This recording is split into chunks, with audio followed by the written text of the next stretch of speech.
Hello students, how are you? कैसे हैं आप लोग? I hope you all are doing well. Students, here I am going to share you some info related to class 10th CBSE science syllabus. Science का जो syllabus है उससे related जो latest info है वो ये है कि बोर्ड ने कुछ जो सिलेबस है वो रिवाइज किया है.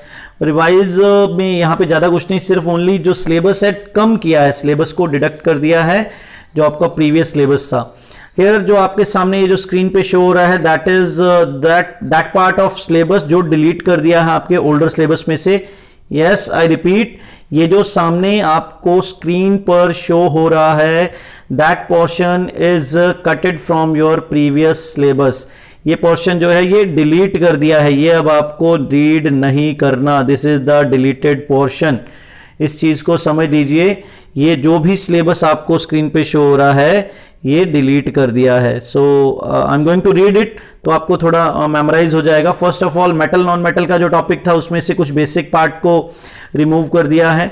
सबसे मेन जो केमिस्ट्री के अंदर कार्बन एंड इट्स कंपाउंड, बहुत ही लेंथी चैप्टर था and one of the tough chapter of your science. Okay, so this is a good thing for those जिनको स्टडीज में थोड़ी डिफिकल्टी रहती है कि carbon and carbon its compound वाला chapter जो है वो 90% तक बिल्कुल फिनिश कर दिया है, खत्म कर दिया है आपके सिलेबस में. एक बात ध्यान रखिएगा स्टूडेंट, ये जो सिलेबस के कुछ पार्ट्स को डिलीट किया हुआ है ये ओनली फॉर दिस टाइम, ये सिर्फ और सिर्फ इस टाइम के लिए है, इस बार के लिए है. कंटिन्यूटी में ऐसा नहीं होगा, ये बोर्ड की क्लियर गाइडलाइंस हैं. ओके, तो कार्बन एंड इट्स कंपाउंड वाला जो चैप्टर है वो ओनली 1 लाइन का ही बचा है. जो सिलेबस अभी आपको करना है मैं वो भी शो करूंगा आपको. नेक्स्ट आते हैं हम बायोलॉजी में. बायोलॉजी में कंट्रोल एंड कोऑर्डिनेशन जो चैप्टर था वो भी कंप्लीटली डिलीट कर दिया है. ये एक पूरा का पूरा चैप्टर कम हो गया है. एंड उसके बाद में जो हेरिडिटी एंड इवोल्यूशन वाला चैप्टर है उसमें कुछ बेसिक कंसेप्ट है उनको रिमूव किया है सिलेबस में से. लेकिन ध्यान रहे, कंट्रोल एंड कोऑर्डिनेशन जो एक बहुत लेंथी चैप्टर था उसको कट कर दिया है.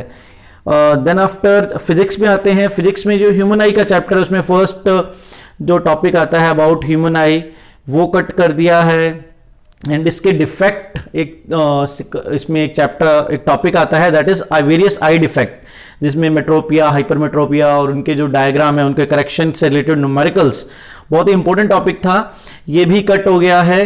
So you can leave this topic. And application of spherical mirrors and lenses, एक छोटा सा टॉपिक था, ये भी कट हो गया है. फिजिक्स में एक और इंपॉर्टेंट टॉपिक जो है magnetic effect of electric current वाला जो चैप्टर है उसमें लास्ट में कुछ एक पोर्शन है वो सीधा का सीधा लास्ट के जो कुछ एक पेजेस हैं वो पूरे के पूरे पेजेस ही हटा दिए हैं. आपके एनसीईआरटी के बुक में जो पेजेस की बात कर रहा हूं मैं, वन इज इलेक्ट्रिक जनरेटर जो है. ध्यान रखिएगा, इलेक्ट्रिक जनरेटर का जो प्रिंसिपल है वहां तक आपको करना है, इलेक्ट्रोमैग्नेटिक इंडक्शन तक आपको करना है. उसके आगे जो इलेक्ट्रिक जनरेटर है वो उसकी कंस्ट्रक्शनल डिटेल, उसकी वर्किंग वगैरह वो नहीं करनी है आपको. लेकिन इससे पहले आपको इलेक्ट्रिक मोटर दिया हुआ है वो इक्वली टफ ही है. बट ये है कि पहले आपको 2 चीजें करनी थी लेकिन अब आपको ओनली इलेक्ट्रिक मोटर करनी है. इलेक्ट्रिक जनरेटर को कट कर दिया है. उसके बाद डीसी एसी करंट का कुछ एक्सप्लेनेशन है और डोमेस्टिक इलेक्ट्रिक सर्किट के बारे में लास्ट पेज है आपके चैप्टर में एनसीईआरटी के बुक में, वो आपको नहीं करना. एंड नाउ उसके आगे लास्ट में जो कुछ एक चैप्टर्स हैं जैसे सोर्सेज ऑफ एनर्जी वाला चैप्टर है, ये पूरा का पूरा चैप्टर ही फिनिश हो गया. अब ये रिमूव्ड है आपके बुक आपके सिलेबस में से, तो ये आपको नहीं करना. इसकी कुछ बेसिक इन्फो आपको जस्ट पढ़नी है, उससे ज़्यादा ये आपको नहीं करना. चलिए अब आपको मैं दिखा देता हूँ जो आपको सिलेबस अभी करना है वो कौन सा पार्ट है. This is the revise syllabus. Here is this is for 9th and here is for 10th class. Okay, I will try to give it in description of this video कि मैं आपको इसमें लिंक दे दूं जिससे आप PDF download कर सकें. And this is सबसे पहले केमिकल रिएक्शन वाला जो चैप्टर था वो एज इट इज ही है. एसिड एंड बेसिस वाला चैप्टर है, ये भी एज इट इज जो पहले आपके था वही है सिलेबस में. देन आफ्टर जो चेंज आया वो मेटल नॉन मेटल में आया है. एंड जो मेजर चेंज है केमिस्ट्री में वो केमिस्ट्री के अंदर कार्बन एंड इट्स कंपाउंड. देखिए ओनली बेसिक सा एक इन्फो है, कोवेलेंट बॉन्डिंग के बारे में बताना है और उसके वर्सटाइल नेचर. हार्डली 1 पैराग्राफ का ये चैप्टर बस आपको करना है. ओके, देन आफ्टर आता है क्लासिफिकेशन एलिमेंट वाला, पीरियोडिक टेबल वाला. ये चैप्टर जो है ये एज इट इज है. इसमें लास्ट में जो मेटालिक नॉन मेटालिक प्रॉपर्टीज वगैरह हैं ये इंपॉर्टेंट रहती हैं काफ़ी। तो ये एज इट इज़ है, इस चैप्टर में कोई चेंज नहीं है। नेक्स्ट बायोलॉजी में living life process as it is, जो आपको पहले सिलेबस था एज इट इज़ सारा का सारा चैप्टर आपको कंप्लीट करना है। रिप्रोडक्शन में भी कुछ देख लेते हैं, रिप्रोडक्शन में क्या दिया हुआ है, reproduction in animal and plant, ये भी एज इट इज़ आपको पहले वाला ही जो चैप्टर था कंप्लीट ही करना है। हेरिडिटी में काफ़ी कुछ डिडक्ट हो गया इसका, सॉरी हेरिडिटी में ओनली बेसिक जो इन्फो था उसको डिडक्ट किया है, कट किया है। एंड जो कंट्रोल एंड कोऑर्डिनेशन चैप्टर था इसमें पहले, वो अब कंप्लीटली रिमूव कर दिया है, आपको एनसीईआरटी में से वो चैप्टर रीड नहीं करना। देन आफ्टर ये जो नेचुरल फिनोमिना जो हेडिंग दिया हुआ है, this is your physics part. Physics के जो लाइट के 2 चैप्टर हैं, फर्स्ट लाइट है, देन कलरफुल वर्ल्ड वाला है वो, human I and colourful world. तो उसमें आपको ह्यूमन आई को का जो पार्ट है उसको डिडक्ट कर दिया है, उसमें जो आप लोग आई डिफेक्ट पढ़ते थे वो सब कट कर दिए हैं।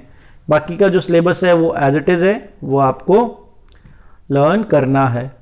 देन आफ्टर फिजिक्स का एक सेकंड पार्ट जो हाउ थिंग वर्क्स, उसमें ज़्यादा इलेक्ट्रिसिटी से रिलेटेड जो टॉपिक्स हैं, इसमें सिर्फ ओनली जो मैग्नेटिक इफेक्ट में जनरेटर से जो आगे का पार्ट है, जनरेटर एंड उससे आगे का पार्ट है जो आपके एनसीईआरटी में, वो ही कट किया है, ठीक है।